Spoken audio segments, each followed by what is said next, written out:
ഈശോ മിശിഹായ്ക്ക് സ്തുതിയായിരിക്കട്ടെ. Family catechism അവറിലേക്ക് സ്വാഗതം.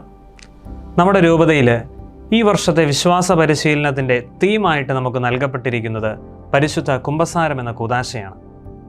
നമ്മുടെയൊക്കെ മനസ്സിൽ പലപ്പോഴും ഉയർന്നു വരുന്ന ചോദ്യമാണ്, എന്താണ് പരിശുദ്ധ കുമ്പസാരം?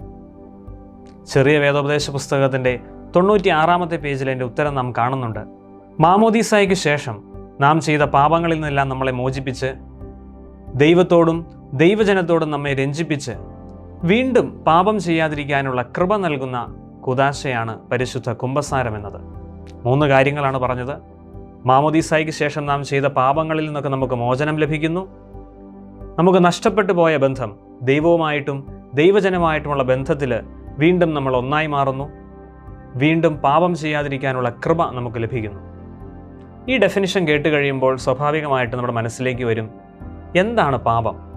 പാപം മറ്റൊന്നുമല്ല, അത് ദൈവപ്രമാണങ്ങളുടെ ലംഘനമാണ്. ദൈവവും മനുഷ്യനും അതുപോലെ നമ്മളോട് തന്നെയുള്ള ബന്ധത്തിലുള്ള വിള്ളലാണ്.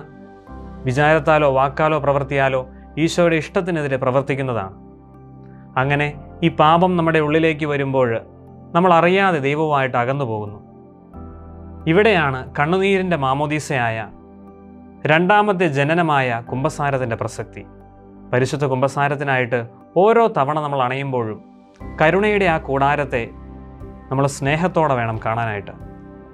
നിങ്ങൾ നാളെ കാറ്റഗിസം ക്ലാസ്സുകളിലേക്ക് ചെല്ലുമ്പോൾ ചെറിയ വേദോപദേശ പുസ്തകത്തിൻ്റെ 96-ാമത്തെ പേജിലുള്ള ഈ ഡെഫിനിഷൻ പഠിക്കാനും പ്രത്യേകിച്ച് ഈ കാറ്റഗിസം അവർ അതിനു വേണ്ടി ഫലപ്രദമായിട്ട് ഉപയോഗിക്കാനായിട്ട് പരിശ്രമിക്കുക.